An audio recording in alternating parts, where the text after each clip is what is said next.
안녕하십니까. 2020 배지쇼 첫 시간입니다. 저는 진행을 맡은 SBS의 편상욱이고요.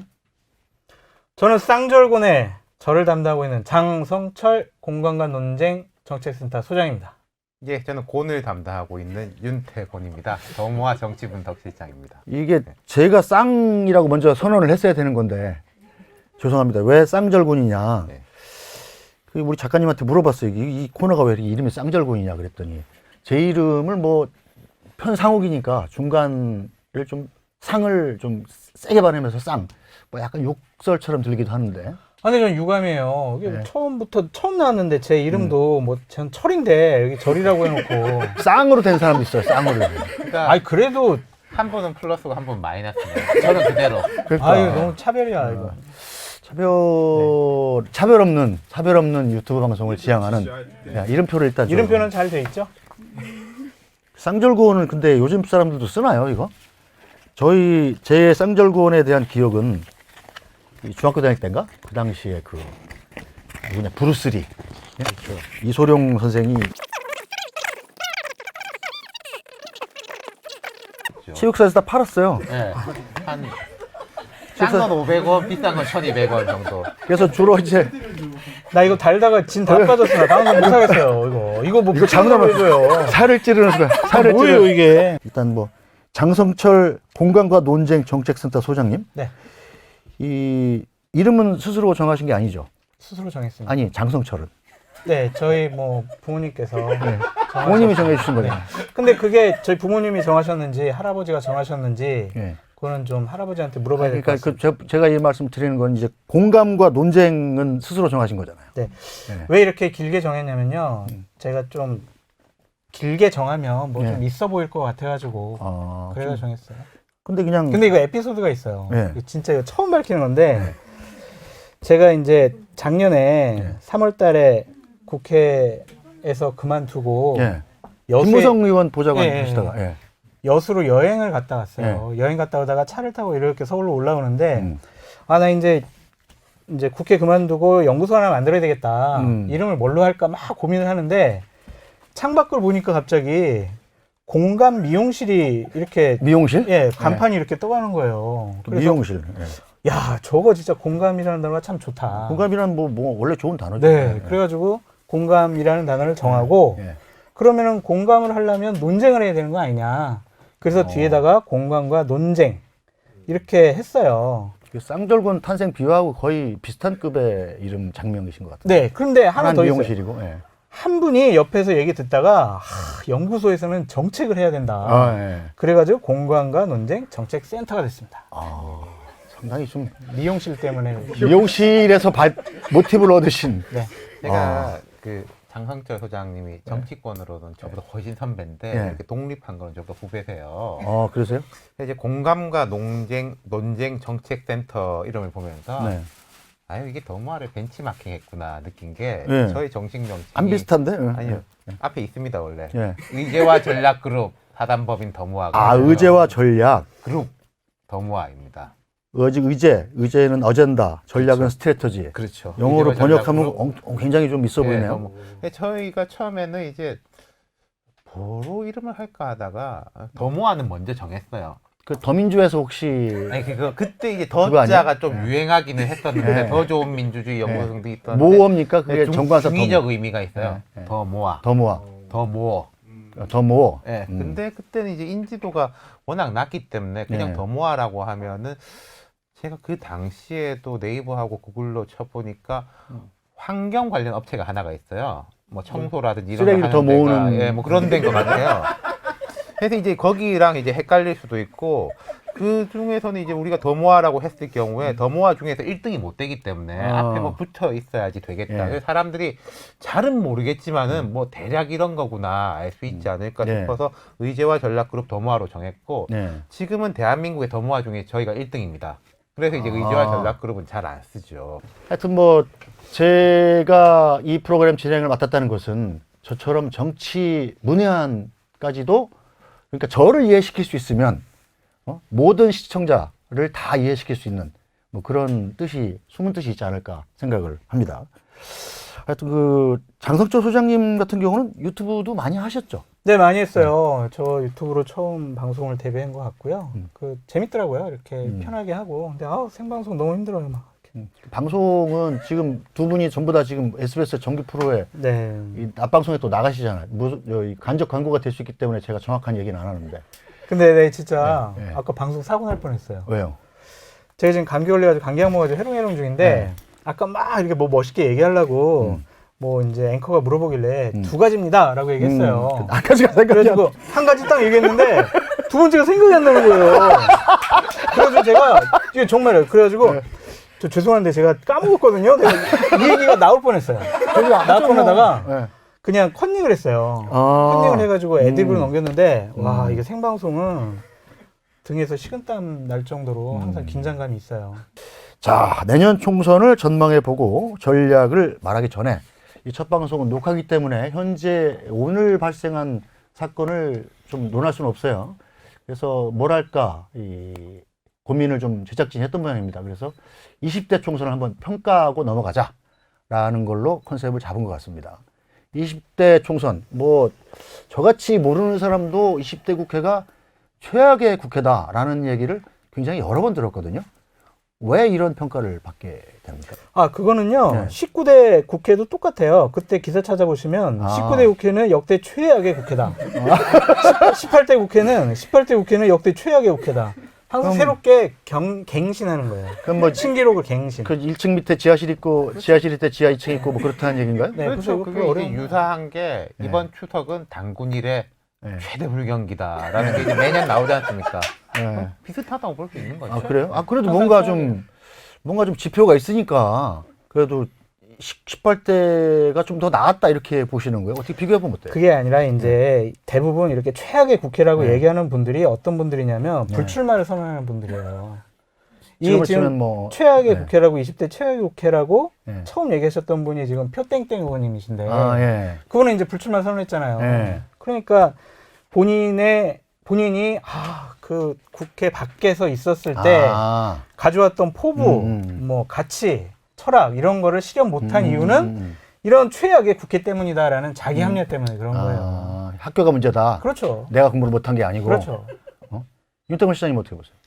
근데 그런 면도 있겠지만은 우리가 항상 보면은 분명히 이런 건 있어요. 과거는 미화하게 되고 예. 현재는 힘들게 느껴지지 않습니까? 요즘 뭐 어르신들이 하기 옛날엔 안 그랬는데라고 이야기할 때 보면 옛날에는 이제 애들은 말도 잘 들었고 이제 동네에서 인사도 잘하고 아무도 쓰레기도 안 버렸고 뭐 근데 요즘 이제 다 말도 안 된다라고 하는데 근데 객관적인 지표로 보면은 공중 도덕을 뭐 지키는 거라든지 잘 생각해 보시면요. 그렇죠. 예. 훨씬 좋아졌어요. 예. 그런 부분이 있는 것이고, 근데 또 안 좋은 것도 분명히 있죠. 제가 말씀드리는 수동적인 면은 좋아진 게 분명히 있어요. 쓰레기를 덜 버린다든지, 예. 뭐 멱살잡이를 덜 한다든지, 패스트트랙 때 이제 몸싸움이 있었지만은 예.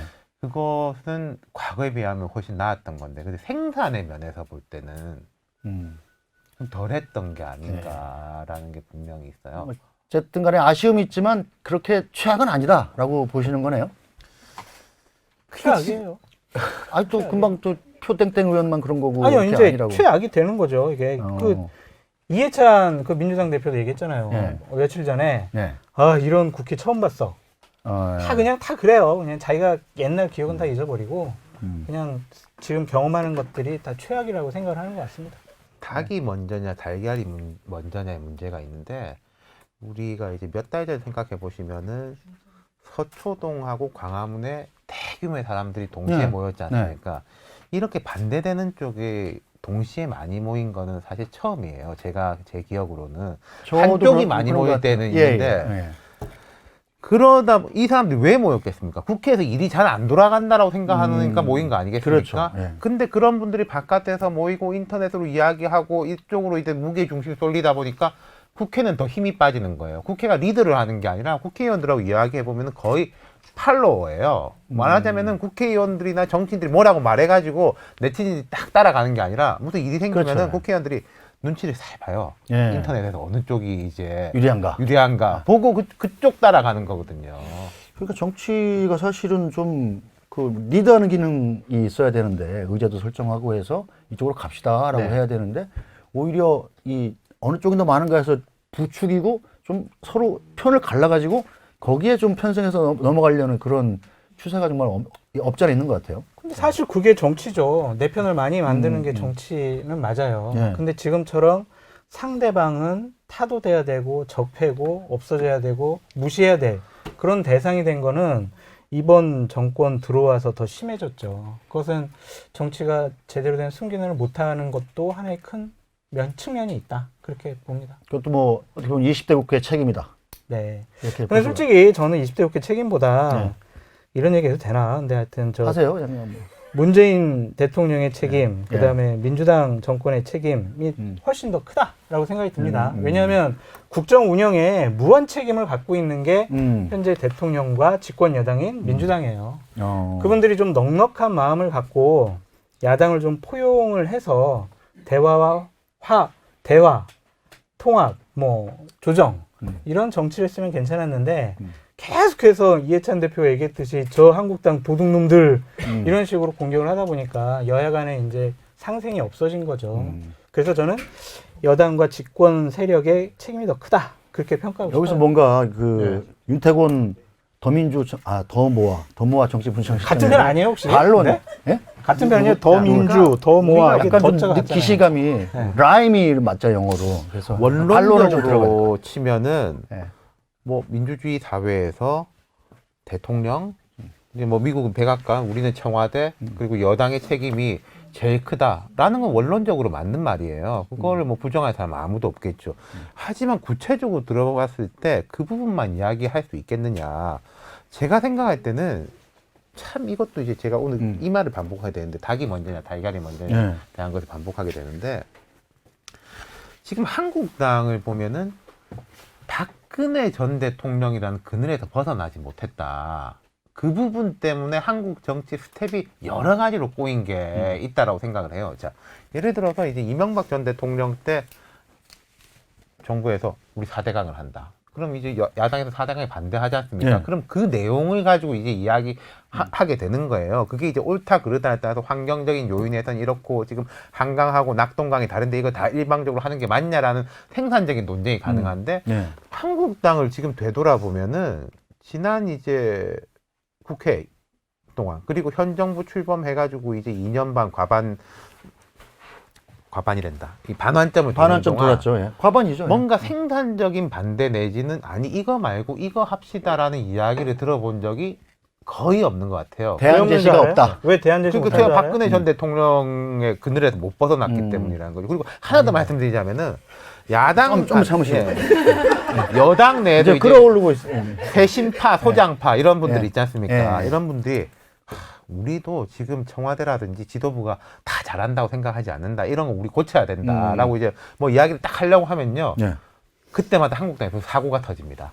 그래서 민주당 지지율이 떨어져야 되는데 한국당 사고 때문에 지지율이 도로 올라가요. 그럼 이게 이야기를 해봤자 저기서 저렇게 하는데 우리는 지금 하던 대로만 가도 그른바 된다. 야당 복이라는 거 아니에요? 그렇죠. 그거? 그게 야당 복인지 아니면 궁극적 야당 때문에 이제 다들 다 같이 큰 코 다치게 될지 모르겠는데 그런 게 컸었죠.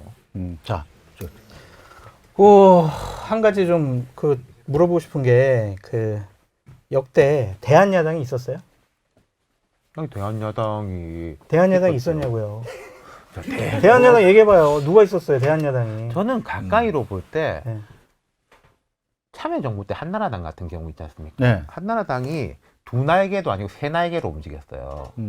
자, 그 당시에 사학법, 국가보안법 이런 거 이제 4대 개혁 법안이었는데 네. 박근혜 당시 대표를 중심으로 해서 거기에 반대하는 전통 보수, 기독교와 사립학교 재단과 사실은 지금의 이제 그 한국당의 뿌리가 되는 그 시스템을 만든 게 박근혜 전 대통령 때 한나라당이라 할 수 있는 거죠. 그 박근혜, 이명박 서울시장 그 당시에 이런 거는 좌파 정책 아니냐라고 했던 버스 공영화. 라든지 이런 부분에 대한 거 그리고 청계천 복원 그 이명박 전 대통령의 트레이드 마크가 나는 이념 그런 거 모릅니다. 실용이 중요한 거 아닙니까? 일하는 거 중요한 거 아닙니까? 그러니까 한나라당 중심으로 좌우 날개 그리고 또 하나 이제 삼진이 소장파 남경필, 원희룡 뭐 이런 사람들 그분들을 보면은 당시에 열린우리당에 비해서 그렇게 꿀리지 않았거든요. 진보적인 뭐 성향이라든지 이미지로나 그 세 가지를 골라 먹는 재미가 있었던 대한야당이었던 거죠. 대한야당이 한나라당이었다. 이런 의외의 반론이 나왔네요. 아니 근데 대안이라는 단어에 대한 의미가 전 이거라고 생각을 안 하거든요. 왜냐하면 대안은 이렇게 여당의 정책에 대해서 자, 이 정책을 하자 이게 대안인데 야당은 그럴 만한 능력이 없어요. 야당의 한계다 그건. 네, 야당은 능력이 없어서 그게 대안이 안 됩니다. 그러니까 어떤 정책을 내놨을 때 여당이 정책을 내놨을 때 그거를 반대하는 게 저는 야당의 역할이라고 생각을 하고 그것만으로도 충분하다. 반대까지 못하면은 그것 정말 무기력한 야당이 되는 거죠. 그래서 또 뭐 여당은 반대를 위한 반대를 하지 말아달라. 근데 뭐 어쩔 수가 없어요. 그러니까 그게 여당과 야당은 장 어쩔 수가 소장님하고 없어요. 제 말씀이 그렇게 다르지는 않은 것 같은데 정책에 대한 대안이라는 부분에 대해서는 야당하고 여당의 역량이 너무나 차이 날 수밖에 맞아요. 없는 거죠. 야당 보고 여당만 한 정책 역량을 갖추라는 건 말이 안 되는 건데 근데 아까 말씀했던 선택지로서의 대안의 면에서는 과거 한나라당 같으면은 충분한 이제 얼터너티브 파티, 오포지션 파티, 아니 좀 유식한 척 하는데 야당은 이제 오포지션 파티를 반대하는 정당인 거죠. 근데 제가 이 얼터너티브 파티라고 했던 것은 대안이 될 만한, 될 수 있을 만한 정당. 그러니까 나는 원래 되게 보수적인 사람이니까 박근혜를 지지해도 한나라를 지지한다. 나는 되게 실용적인 사람이라서 이명박을 지지하기 때문에 한나라당을 지지한다. 아니 나는 좀 미래를 보는 사람이라서 뭐 남경필, 원희룡 이런 사람들이 마음에 들어서 한나라당을 지지한다. 그런 얼터너티브들이 있었다는 거죠. 지금은 없다고 보시는 거고. 지금은 뭐 황교안, 나경원 이제 이런 분들이 스스로는 대안이라고 생각하겠지만은 과연 국민들이 볼 때 그러한가? 그 두 분은 정당사의 가장 최약체 지금 투톱이에요. 그럼 좀 혹시 여권을 좀 밀어주러 나오신 거 아닌가요? 아니 사실 지금 야권을? 그건 전혀 아니고요. 아니에요. 저 어차피 저 지금 정권을 담당하는 쪽에 눈치도 봐야 되기 때문에 이렇게 또 야당도 이렇게 좀 혼내주고 저게 해야 적은 돼요. 내 친구 이런. 너무 솔직하게 말씀하시는. 근데 황교안 대표 한번 네. 봐보세요. 정치한 지 얼마 안 됐어요. 그렇죠. 계속 그렇죠? 뭐 공직에만 계셨으니까. 한 6개월 됐나? 6개월 정도 됐고. 2월에 되죠. 2월에 네. 당대표. 나경원 원내대표 같은 경우도 체계적으로 어떤 당직을 통해서 이렇게 정치를 배워온 분이 아니거든요. 그분 같은 경우도 그래서 선거에 나오시고 최고위원하고 뭐 이랬어요. 그렇죠, 그렇죠. 예, 그렇기 때문에 예를 들면 뭐 사무총장이라든지 정책위 의장이라든지 전략기획 본부장이라든지 당 그 의원들이 쭉 거쳐야 될 당직들이 있어요. 네. 근데 그거를 거치지 않았어요. 그러니까 갑자기 딱 그 국회에 들어오자마자 몸집이 확 커져버린 거예요. 너무 곱게 잘하셨다가 벼락출세를 했다. 네, 대변인 하시면서 네. 이제 네. 기자들 국민들 앞에 딱 나타나시고 그러다 보니까 이제 이 두 분 다 좀 정치력, 정무적인 판단이 좀 부족한 게 아니냐 그런 이제 비판이 나오는 거죠. 그래서 또 지금 여당이 야당 보겠다는 말도 듣고 그렇죠. 있는 거고. 맞습니다. 그러면 이 당장 총선에서 뭔가 이 새로운 혁신이 필요하고 사실상 이 비대위를 꾸려야 되는 입장은 야당인 것 같다 이렇게 보시는 건가요?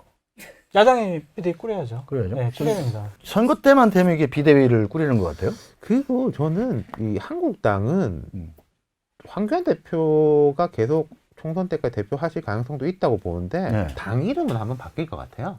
당 이름도 하도 자주 바꿔가지고 지금도 뭐 새누리당이라고 잘못 얘기해도 하나도 이상하지 않고 심지어 모르고 지나가는 경우도 꽤 있어요. 한나라당, 새누리당.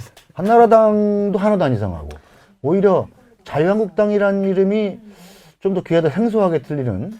그래서 저 같은 경우에는 한나라당 계열 정당, 민주당 계열 정당이라는 말을 잘 쓰죠. 그러니까 한나라당이라는 이름을 지금 야당이 가장 많이 긴 기간 썼었나요? 기간으로 따지면 그런가요? 아니면 한나라당 오래 했죠. 제일 5년 정도 했으니까 5년 오래 정도 갔죠. 했으니까. 네.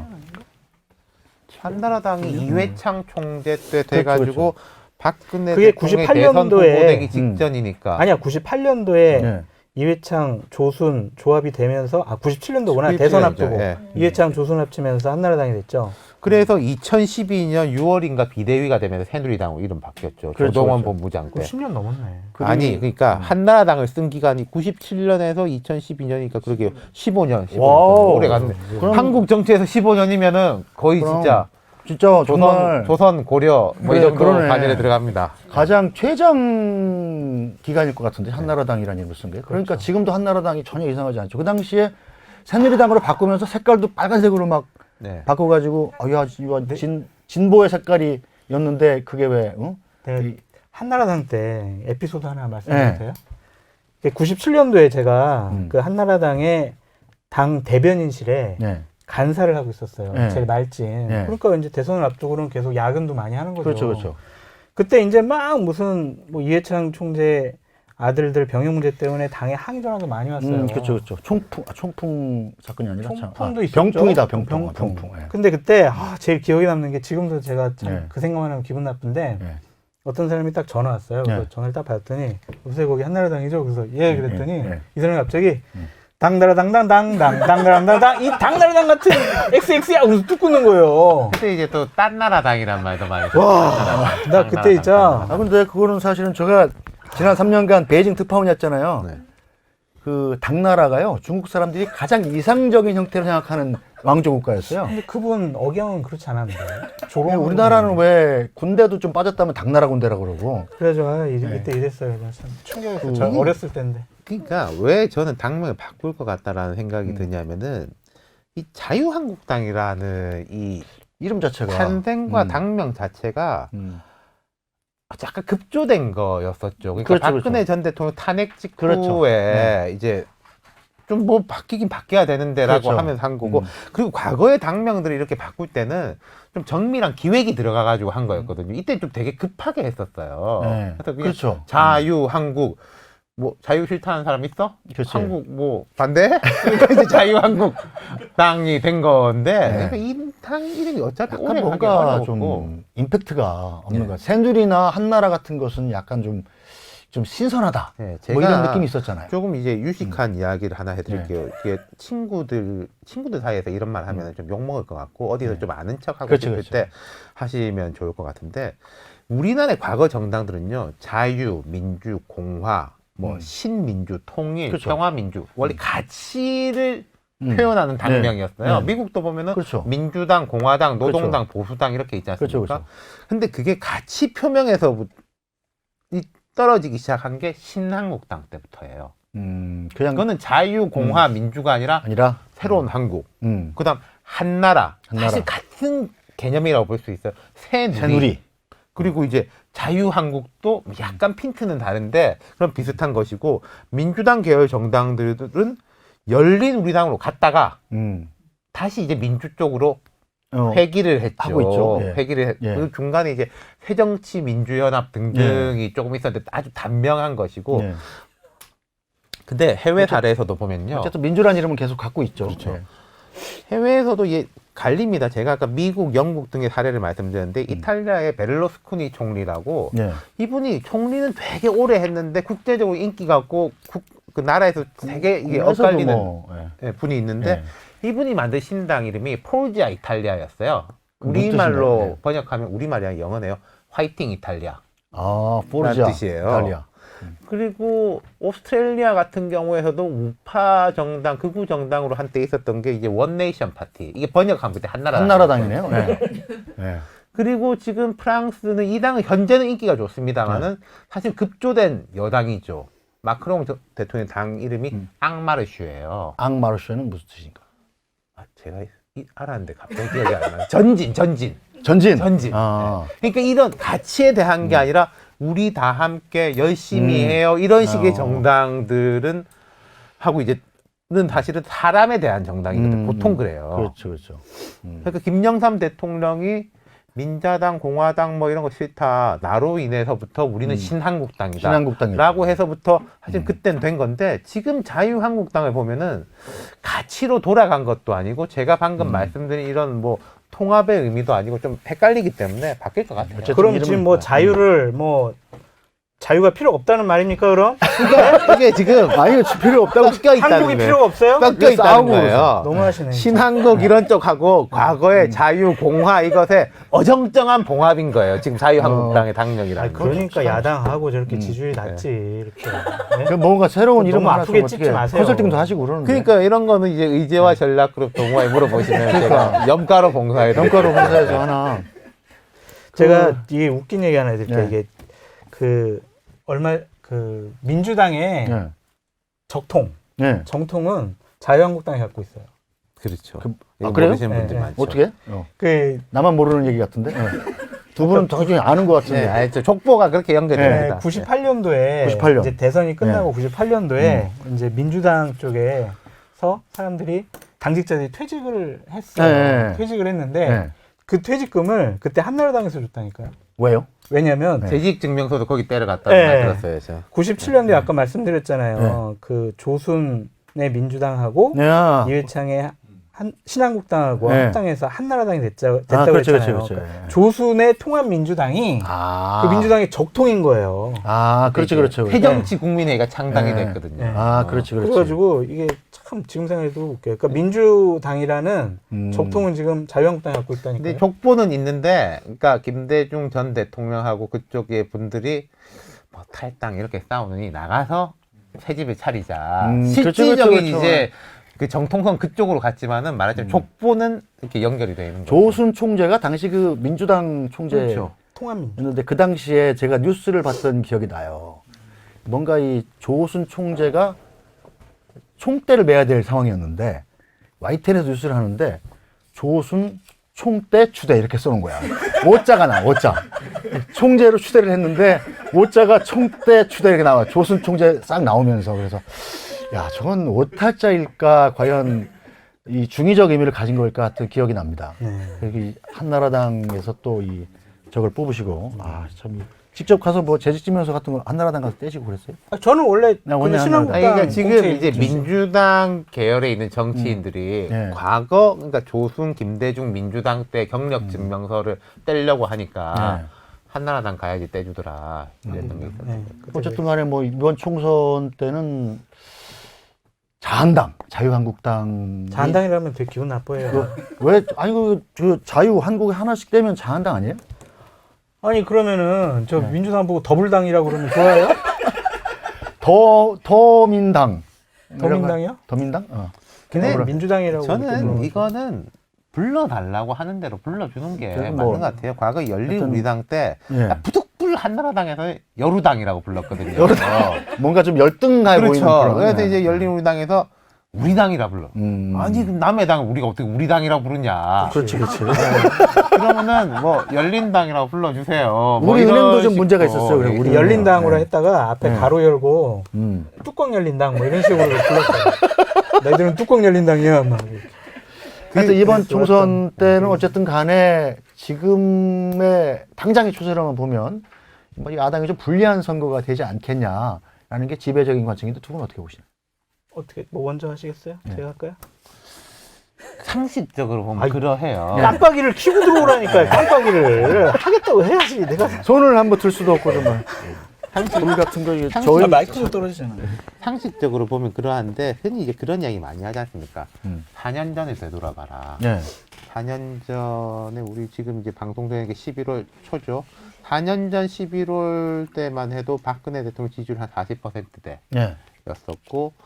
그 당시에 새누리당이 또 뭐 한 40%, 민주당이 한 20% 중후반이었었어요. 180석, 200석 나온다. 네. 그리고 그 당시에 안철수 전 대표가 민주당 탈당이고 신당 차리니 많이 뭐 이럴 때거든요. 그랬었죠.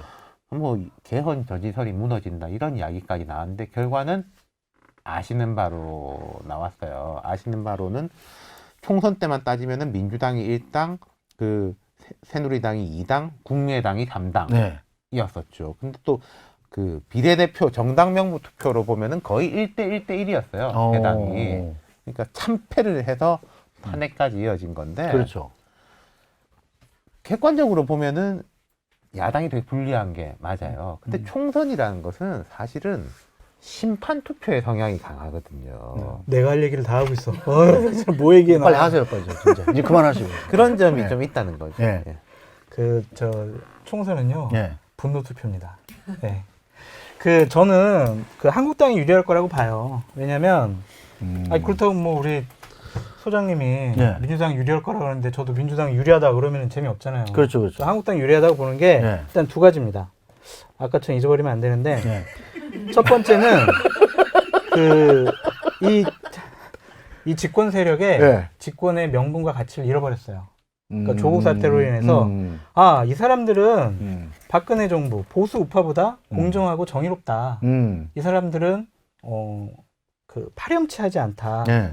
이 사람들은 그래도 평등하게 해줄 것이다. 라는 네. 기대감이 있었는데 이 조국 사태를 2달간 거치면서 이 기대가 많이 사그라들었어요. 근데 중도층이 많이 돌아선 거죠. 중도층도 그렇고 네. 이제 그래도 보수 창피해 이제 이렇게 생각하는 사람들도 예. 이제 보수를 지지하는 목소리를 자연스럽게 낼 수가 있다는 거죠. 음. 근데 조국 사태가 지금 뭐 부인이 구속당하고 예. 조국 교수가 뭐 조사를 받고 이걸로 끝나지는 않을 것 같아요. 재판 과정에서 계속 다른 얘기들이 나올 거거든요. 그렇죠. 우리가 모르는 사실들이 계속 나올 거예요. 일반 이 가짜뉴스도 아니고 그때부터는 검증된 팩트니까 네. 그건. 그러면 사람들이 네. 자꾸 기억이 되새겨지는 거죠. 근데 그렇죠.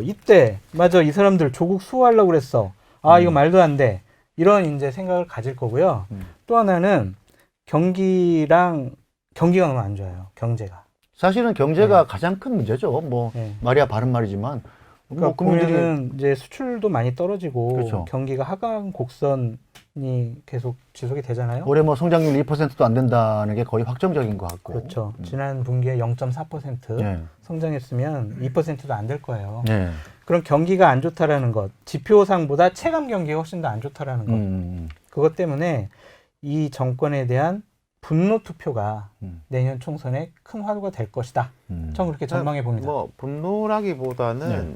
현 정부에 대한 중간 평가적 성향이 네. 크고 저는 또 그런 생각을 해봤어요. 사람들이 지금 한국당에 대해서 되게 말하자면은 우습게 생각하는 사람들도 많죠. 한국당의 제일 문제 중에 그렇죠. 하나가 네. 찬반, 나를 네. 지지하고 반대하고가 아니라 또 저러네, 그러네. 또 저러네, 뭐 이런 거거든요. 사실은 워낙 또 이게 한국당의 저기 제일 문제가. 표창장 주시고 뭐 그러니까. 예, 보면. 근데 그거는 말하자면 심판하고 오히려 좀 거리가 있는 거예요. 심판과 평가는 잘함과 잘못함인 거니까 다음 총선은 한국당에 대한 평가가 아니라 민주당에 대한 평가인 거예요. 그러니까 한국당이 잘해서 한국당 찍어주는 게 아니라 민주당이 그래도 마음에 든다라고 생각하면 민주당 찍어주고 네. 민주당이 마음에 안 든다 생각하면 한국당 찍어주는 거죠. 이 거꾸로가 저번 지방선거 때 같은 네. 경우에는 대선 끝나고 1년인 것인데 그때는 현 정부에 대한 기대 플러스 박근혜 정부에 대한 평가가 이어지는 과정이었었거든요. 그런 거기 때문에 축은 그게 있는 것이고 또 이게 있습니다. 한국에 흔히 이제 보통 이런 정치 이야기할 때는 민주화 이후를 기준으로 삼아요. 네. 박정희 뭐 전두환 때는 워낙 다르니까. 뭐 그렇죠. 네. 민주화 이후의 기준으로 따지면은 전국 단위 선거를 4연승한 정당이 없어요. 네. 근데 민주당이 지금 보면은 총선, 대선, 지방선거를 이겼습니다. 이번 그러네요. 네 번째잖아요. 네. 그래서 이제 민주당 의원들은 그 이야기를 합니다. 총선은 우리가 승리한 게 아니라 한석 앞섰잖아. 근데 한석 앞섰었어. 압승이 아니라 연사승이 안 되니까. 나라를 그건 무승부로 치고 이번 제가 삼승자다. 이번이 4승이다라고 주장을 하는 의원들이 있습니다. 이게 뭐 4연승이라는 게 없다는 게 무슨 피타고라스의 함수도 아니고 꼭 지켜야 되는 건 아니지 않습니까? 보면 그러니까 4연승이 없다는 건 이 이야기예요. 이기면은 오만해지고 내부 갈등들이 생기고 국민들이 염증이 생긴다. 그렇죠, 그렇죠. 그러니까 한 번, 두 번까지는 그래 한 번 더 밀어주자. 그렇죠, 그렇죠. 세 번까지도 그래 이까지만 밀어주자인데 네. 네 번까지 그거를 유지하는 정치 대력이 없다라는 거죠. 근데 이번에 보면은 민주당에서 실망한 중도층 유권자들이 그대로 뭐 한국당 지지로 돌아서느냐 그게 전혀 아니잖아요. 아니죠. 예. 근데 이제 총선을 앞두고는 이제 다시 결집을 하고 네. 나눠질 거고요. 좀 그렇게 생각을 하고 기본적으로 권력을 갖고 있는 곳에서는 싸움이 일어나고 분열을 할 수밖에 없습니다. 네. 왜냐하면 나눠 먹어야 되니까요. 그렇죠. 그렇다면은 총선에서 제가 보니까 또 가장 중요한 포인트 중에 하나가 분열하냐 안 하느냐 이것도 되게 중요하더라고요. 싸워가지고 서로 튀어튀어 싸우면 국민들이 정말 싫어해요. 아니 저 싸우는 거 보기 싫어요. 저도. 그쵸. 예. 그러니까 청와대는 자기네들 사람 더 많이 공천 주려고 그럴 거고 이해찬 대표는 자기 사람도 챙기려고 그럴 거고 그렇죠. 다른 최고위원들도 다 뭐 자기 한 명씩 챙기려고 해가지고 그렇겠죠. 싸울 거예요. 그렇기 때문에 이런 여러 가지 상황 그럴까요? 보면은 한국당이 유리하다. 전 그렇게 근데 주장하고 그 싶습니다. 내부 싸움의 면에서는요. 예. 민주당이 확실히 한국당보다 나아요. 예를 들어서 이제 초선 의원들 얼마 전에 불출마 선언하고 이제 노장급 원로급 의원들 네. 중에서도 불출마 선언 준비하고 있는 사람들이 꽤 있거든요. 딱딱 맞춰가지고 1번, 2번, 3번 하려고 하는데 두 가지겠죠. 이분들은 뭐 대의에 대한 생각도 있고 그 다음에 우리 조직 전체 이익을 네. 봤을 때는 물갈이가 좀 되고 내가 명예퇴직 해줘야지 후배들이 올라가고 그리고 내가 명예퇴직 하더라도 우리 조직이 계속 잘 나가야지 나도 대우를 받는다라는 그렇지. 예. 약간 이런 대승적 사고 당략이지만은 대승적 당략. 근데 한국당 의원들을 보면은 과거에 제가 한나라당이 잘 나갈 때는 예. 되게 그런 대승적 사고가 잘 됐었어요. 뭐 예를 들어 볼까요? 오세훈 전 서울시장이 정말 잘 나가는 국회의원이었는데 불출마 선언했습니다. 그랬었죠. 나중에 예. 결국 서울시장으로 예. 돌아왔어요. 예. 홍정욱 전 의원이 또 되게 잘 나가는 의원이었는데 불출마 선언했어요. 그렇죠. 정치에서 정치로 못 돌아왔는데 그런 불출마 선언 등을 통한 인지도 등등을 통해서 사업에서는 성공을 했거든요. 언론 그렇죠. 사업에서는. 그렇죠. 예. 지금 한국당을 보면은 그럴 만한 사람들이 안 보여요. 그런 것 너무 같아요. 편향된 시각 가지고 해석을 하는 네. 거고요. 네. 그 여당에 있는 의원들은 불출마 선언을 해요. 근데 야당 의원들은 불출마 네. 선언 안 해요. 왜요? 왜냐고요? 예. 여당 의원들은 갈 데가 있잖아요. 불출마 선언에도 네. 챙겨줄 자리가 있어요. 기관장 같은 거. 아, 그럼요. 뭐 예를 들면 이땡땡 의원 같은 경우에는 본인이 정무수석 가고 싶다라는 그런 얘기도 있고. 불출마 선언 하신 이 땡땡은 네. 벌써 정무수석 얘기가 네, 나와. 표땡땡 의원 같은 경우는 표땡땡 이제 법무부 장관 하는. 에이, 그거 좀 땡땡이요. 과한 말씀이고. 근데요. 경찰 출신 아니신가요? 그건? 제가 근데 이거 갈 자리도 그 말씀 해볼게요. 솔직히 말해서 나 이 좀만 더 얘기하면 안 이철이 표창원 두 분은 제가 알기로는 방송가에서도 벌써 인기가 지금 많은 뭐 걸로 알아요. 종편만 나오셔도 그냥 뭐 패널 그냥 그렇죠. 차원이 예. 아니라 예. 예. 더 높은 차원, 프라임타임 밤 11시 때 하는 앵커? 시청률 비싼 그 그건- 쇼 같은데. 그건 저한테 상당히 위협이 되는 제가 지금 마감뉴스 앵커인데 근데 한국당에서 제 솔직히 자리 예. 중진 의원이나 초선 의원들 중에 지금 불출마한다고 해서 그 공직 말고요. 그런 쪽으로 되게 경쟁이 붙을 만한 의원들이 있을까요? 저 방송에 나가서 이렇게 좀 뭐 얘기하고. 아니, 그냥 그러는데. 패널 이렇게 말고 이제 그 좀 중량감 있는 자리에. 예, 어쨌든 간에 한국당 같은 경우 보면은 사실은 지금 표땡땡 이땡땡 같은 분들은 나가셔도 사실 별 걱정이 없는 분들인데 그분들이요. 네. 내가 우리 한국당은 그런 분들이 별로 아니, 없다는 게 문제라는 건가요? 윤태곤 소장 말에 네. 내가 동의하는 게 뭐냐면 네. 지난주에 실장입니다. 네. 같은 소장인 줄 알고. 소장하세요. 그냥 소장해도 높은 거 아닌가요? 아니, 내 감기 걸려서 보통 그래, 감기 걸려서. 드라마 같은 거 보면요. 실장이 좀 미남이에요. 옛날에 최지우 씨 나오는 네. 실땅이잖아요. 그냥 그렇죠. 실땅. 실땅. 소장은 괜히 좀 이제 아저씨. 아, 예. 그럼 어쨌든 뭐 양옆에 너무 잘생긴 분들 있어가지고 좀 제가 부담스러운데 아저씨? 그 저번 주에 제가 방송에 나갔더니 네. 그 진보 좌파 쪽 평론가 분들이 네. 되게 긴장하더라고요. 왜요? 이땡땡 표땡땡 의원들이 나오면 아, 그 사람들이 싹쓸이 할 거 아니에요. 아, 완전히. 자기 자리 없어질까봐? 그럼요. 저랑 비슷한 고민을 긴장 하시는 많이 하더라고요, 그분들이. 하여튼 동감 지상파에는 안 나오실 것 같아요. 이땡땡 표땡땡. 워낙 정치적 색깔이 명확한 분들이라서 우리 방송에 한번 그거는 모르는 거예요. 모르는 일인 것 같아요.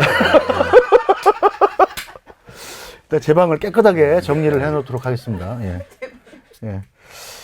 어쨌든 이 자유한국당 같은 경우는 그럼 지금 자한당이라고 하려고 그랬죠. 그렇죠, 또. 그렇죠. 그래서 그러지 오늘 지금 마시라니까요. 약간 자자가 나와 풀네임으로 부르기로 하고 그러시죠.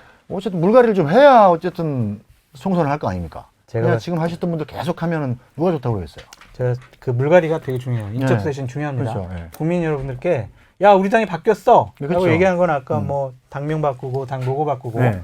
그것도 있지만 인적 쇄신하는 거 사람 네. 바꾸는 게 굉장히 중요해요. 그래서 제가 한국당에 건의하고 싶은 게 하나 있는데 그 조국 사태 때문에 네. 삭발하는 분들 있죠. 그렇죠. 그분들만 공천 안 줘도 한국당의 물갈이는 아주 그냥 깨끗하게 될 것 같다는 생각이 이게 들어요. 당 대표는 어떻게 해요? 네? 당 대표는 당대표- 당대표부터 모든 걸 내려놓는다고 네. 했으니까 아. 본인 불출마 선언하고 보수 우파의 통합, 총선 승리를 위해서 내 모든 걸 던지겠다. 얼마나 감동적이에요. 그럼 헤어스타일 순으로 해서 바로 그냥 싹 솎아내면 된다. 그러니까 머리카락 짧은 네. 순으로 5cm 미만은 전부 다 이제 그리고 공천. 혹시 나경원 원내대표하고 교감이 있었던 거 아닙니까? 그 당시에 그 나경원 원내대표에 대한 삭발 압력이 많았는데 끝까지 버텼던 게 이런 신무 원래 아닐까요? 실장님 어쨌든 분석 간에 잘하세요. 이제 그 삭발을 황교안 대표를 쫓아 삭발한 의원들은 굉장히 경쟁력 없는 분들이다라는 의견은 좀 있었습니다. 왜냐하면 그렇게라도 하지 않으면 그러니까 공천 안 줄 것 같으니까. 미투가 아니라 미샥이었죠. 미샥. 네. 예. 미션이 뭐예요? 샥 미샥 미투 말고 미샥 나도 삭발. 아, 미삭?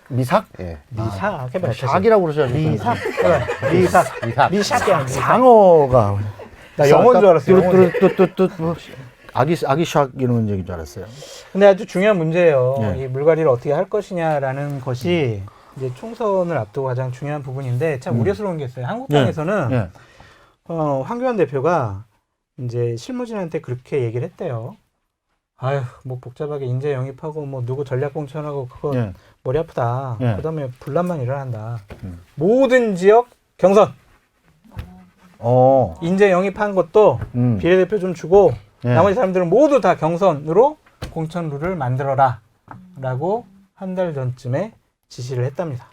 그러면 그래서 사실은 민주당 어떻게 지시했는지 한번 얘기해 줘요, 빨리. 예, 민주당 어떻게 되고 있어요? 뭐 공천 룰이라는 건요. 예. 다시 다 거기서 거기에요. 오. 예를 들어서 각 회사들의 인사 규칙 가져와봐라고 하면요. 인사 규칙은 거의 비슷해요. 사규도 대충 네, 비슷하죠. 근데 구체적으로 어떻게 이제 적용을 하느냐가 문제거든요. 예. 현재 민주당 같은 경우 이게 있습니다. 자, 하위 20% 현역 의원들에 대해 가지고는 감점을 준다. 원래 감점 다 줘요. 그렇죠, 감점 그렇죠. 주는데 이게 어떤 식이냐면 과거에는 20%는 비공개로 해놓고 예. 경선 끝난 다음에 그 감점한 걸 합쳐가지고 예. 하는 거예요. 야. 그러면은 경선에서 현역 의원들의 인지도가 높기 때문에 예. 그 20%를 벌충하는 경우도 훨씬 많아요. 그렇죠. 언론에 한두 명이 새 나오면은 당에서는 확인해 줄 수 없다. 그러고 자기는 명예훼손이다라고 그렇죠, 하면은 그렇죠. 언론은 뭐 확인되지 않다 이러고 쓰는데 이번에는 20%를 공개할 수도 있다는 이야기가 나옵니다. 감점을요? 선공개. 예. 감점? 아, 선공개를 해놓고 그러면은 경선을 하겠다. 자, 어. 128명 중에 25명이 하위 20%입니다라는 걸 공개하면 경선 들어갈 때 어떤 효과가 있겠습니까? 이름까지 공개한다는 아, 얘기예요? 그렇죠. 그걸 다 공개해버리면 그분들은 경선에서 상당한 손해를 본다고 그렇죠. 봐야겠죠. 이 사람들은 찍어주고 싶지 않을 거 아니겠습니까? 사실상 그렇겠죠. 그대로 그냥 날려버리는 효과가 있는 그렇겠네요. 거죠. 그렇다면 이 점도 그거예요. 한국당이 사실은 더 많이 이렇게 자르고 이래야 될 건데 네. 민주당이 그럴 확률이 높아 보인다. 그리고 저는 황교안 대표한테 말씀드리고 싶은 게 냉정하게 지금 보수 유권자들이 황 대표하고 자유한국당이 원하는 게 당내 민주주의를 잘 지켜주세요. 아름다운 경선을 만들어주세요. 그런 것일까? 좀 속 시원하게 확확 탁탁 옛날에 김영삼, 이회창 이런 사람들이 안 돼, 탁탁 치고 그게. 했잖아. 라는 거를 요구하고 있을 거 아니겠습니까? 아니 바랄 걸 바라요. 아니 근데 그거 황 대표가 생각할 거는 그거예요. 지금 유권자와 지지자 나한테 뭘 바라느냐에 네. 대한 걸 생각해 보셔야 이런 될 얘기를 거예요. 하는 걸 우리는 네. 입만 아프다라고 얘기하는 거예요. 소규의 경일기. 그렇지. 어. 안 들어요. 왜 또 그렇게 보세요? 그러려고 했으면 진작했죠. 그리고 본인이 태생적인 한계가 있잖아요. 뭐 그렇긴 합니다만 어쨌든 간에 당대표라는 지위가 있지 않습니까? 그거는 사실은 상당한 권위를 부여하는 거 아니에요? 그런데 그 자체가? 아까도 얘기했지만 네. 그분은 정치를 한 지 얼마 안 됐어요. 법률가예요. 네. 그런데 정치 지도자, 당대표는요. 결정하는 자리가 아닙니다. 결단하는 자리입니다. 그러니까 법무부 장관, 국무총리 할 때처럼 보고서 와가지고 그래요 이거 하세요라고 결정해 주는 자리가 아니라요. 네. 어떠한 불리한 나에게도 불리하고 손해가 나더라도 자 대의, 가치 우리의 목표를 위해서는 선택을 하는 거 그게 바로 전 결단이라는 표현을 쓰는데 네. 이 황 대표는 태생이 이게 결정론자예요. 이 박근혜 대표 시절의 그 천막 당사 같은 결단은 못한다. 그러고 이제 박근혜 대표도 상당히 공천에서는 새로운 사람들 많이 들여왔어요. 그냥 탄핵 때문에 모든 것을 다 안 좋게 얘기할 필요는 없을 것 같고 그때 정말 인적 쇄신도 많이 했고 새로운 사람 영입해서 그래서 총선에 여러 가지 또 승리도 하고 그랬죠. 지금 황교안 대표 체제로는 이런 별로 기대 안 한다. 기대 기대할 필요가 기대 네. 안 해도 뭐 잘 진짜 모르겠어요. 여당은 우리가 정말 좋겠네. 지금 11월 초인데 총선 이야기 막 하지 않습니까? 5개월 정도 남았는데 네. 다 소용없어요 사실은. 네. 한 2월 3월 가봐야지 그쵸? 열리는 거. 그리고 저는 황 대표도 네. 좀 보면은 운이 좋은 분 같다는 그 생각 계속 뭐 들어요. 관운이야 정치권에서 뭐 굉장히 그리고 좋은 관운뿐만 분이죠. 아니라 네. 당 대표가 돼가지고도 원래 추석 위기론이 있었습니다. 네. 황교안을 만든다. 그때 네. 이제 조국 전 장관 국면이 열려가지고 그렇죠. 기사회생했었죠. 그렇죠, 그렇죠. 지금 또 분위기가 조금 안 좋지만 헤어스타일도 바꾸시고 그리고 자제. 네. 황 대표의 가장 강점 중에 하나는 네. 기대치가 낮다는 거예요. 아 기대치가 여기가 낮다는 비참한 거. 얘기네요. 기대치가 아니라 네. 비참한 거네. 그러니까 조금만 잘하면 그렇죠. 그렇죠. 몇몇만 상징적으로 날려도 아, 황교안 그렇게 안 봤는데 오 상남자네 뭐 이런 식으로 그, 아니 그게 너는 바뀔 수가 50점 있을 50점 거예요. 맞으랬는데 55점 맞으면 너 공부 잘했다 이렇게 할 거예요? 그거 그거 가지고 그게 현실이 대학 그렇다는 갈 수 거죠. 있어요? 어? 현실. 아니, 그리고 지금 아까 우리가 앞서 말했던 것처럼 다음 총선은 민주당에 대한 기본적으로 평가 투표이기 때문에 사람들이 지금 보수 유권자들 중에서도 한국당을 찍고 싶은 명분을 억지로 찾고 있는 사람들이 많아요. 나를 조금만 속여줘. 일단 속일 준비가 너무나 다 돼 있어. 일단 라고 그렇지. 예, 있는데 예. 못 속여주고 있는 거거든요. 예. 정치라는 게 사실 장밋빛 약속이 많으니까. 그렇죠. 그러니까 조금만 뭘 보여주면은 좀 지금 따라올 황교안 수 있을 거예요. 대표가 이 방송을 혹시 보시면 기분이 좋으실지 나쁘실지 잘 모르겠네요. 아니, 그런 판단은 못 한다니까. 예. 저희가 기분 나쁜 얘기인지 좋은 얘기인지도 몰라요. 예, 그러니까 뭐 안 보실 확률이 가장 높고. 제가 볼 저는 때는. 이 장성철 소장님의 이런 네. 발언이야말로 고도의 전략적 계산된 거다. 네, 그러니까. 기대 수준을 계속 낮춰가지고 네. 조금만 잘하면은 이렇게 잘할 줄 몰랐다라고 어. 이제 하려는 거죠. 참 이 좋은 지적이신 것 같아요. 앞으로 뭐 21대 총선 전망에 대해서는 뭐 말씀하신 대로 2월달, 3월달 돼가 네, 그 봐야 정도 아는 돼봐야, 것들도 많고 네. 그러니까 오늘 이게 마무리하는 차원에서 간단하게 좀 여쭤보겠습니다. 21대 총선 가장 핫한 키워드는 뭐가 될 것인가? 이렇게 질문을 써주셨네요, 우리 작가님. 네. 뭐 별거 없을 것 같은데, 그죠? 좀 자살골이라고 생각해요. 자살골. 실수. 어. 그러니까 이게 누가 실수를 더 많이 하느냐. 네, 네. 내가 득점을 잘해가지고 국민들이 그래 너희들 잘하는구나 이렇게 안 해요. 총선 들어가면 아, 그렇죠, 그렇죠. 매일매일 방송에서 음. 이제 선거 때 공식적인 선거운동 딱 들어가면 자 오늘은 한국당에서 누가 이런 실수를 했습니다. 네. 민주당에서 누가 실수했습니다. 계속 이런 것만 많이 나갈 수밖에 없어요. 갑자기 뭐 노인 비하 발언이 나오기도 네. 하고 옛날 선거 때 보면. 그래서 네. 결국에는 내년 총선의 화두는 자살골을 덜 넣는 쪽이 이긴다. 아, 그렇게 말씀드리고 싶습니다. 저도 뭐 비슷한 생각이에요. 제가 얼마 전에 어디 칼럼을 쓰면서 신경림 시인의 파장이라는 시의 한 구절을 인용을 했어요. 이런 구절이 파장? 있거든요. 네. 장이 파해가지고 예. 이제 그 저녁에 이게 돌아가는 이제 모습들인데 못난 놈들은 얼굴만 봐도 즐겁다라는 구절이 있어요. 지금 양당이 굳게 서로만 믿고 있는 거거든요. 서로 한국당은 실수하기를. 우리가 잘 못하지만은 네. 참 문재인 정부 봤잖아. 쟤들이 더 못하니까. 계속 떨어질 거다. 인 거고 민주당 지도부는 우리 잘 못하는 거 솔직히 인정하는데 쟤들 봐. 쟤들 계속 저럴 거야라고 굳거나 신뢰 동맹이에요, 사실은. 이걸 이제 누가 먼저 깨느냐에서 이제 승부가 결정되죠. 권자 입장에서는 좀 상당히 저도 투표를 근래 자주 하고 있는데 네. 좀 서글픈 소식이네요. 그게 선거예요. 예, 그러니까 그게 선거예요. 이 오늘의 이 두 분 정치 전문가를 모시고 이 정치의 민낯을 많이 배워본 것 같습니다. 이고경 배치쇼 목요일 코너 쌍절곤 오늘은 여기까지 하고요. 다음 주 화요일에 12일과 함께할 화요일에 12일이죠. 12일 날 함께할 패널은 광고로 프로그램 마무리에 전해드리도록 하겠습니다. 궁금하신 분들은 끝까지 봐주시고요. 앞으로 댓글도 많이 올려주십시오. 오늘은 이 녹화 방송이라서 댓글을 제가 잘 못 읽어드렸는데 다음 방송부터는 라이브로 나갈 거기 때문에 댓글을 욕설만 제외하고 어쨌든 오늘 여기까지 하고요. 그럼 다음 주에 다시 뵙겠습니다. 시청자 여러분 감사합니다. 감사합니다.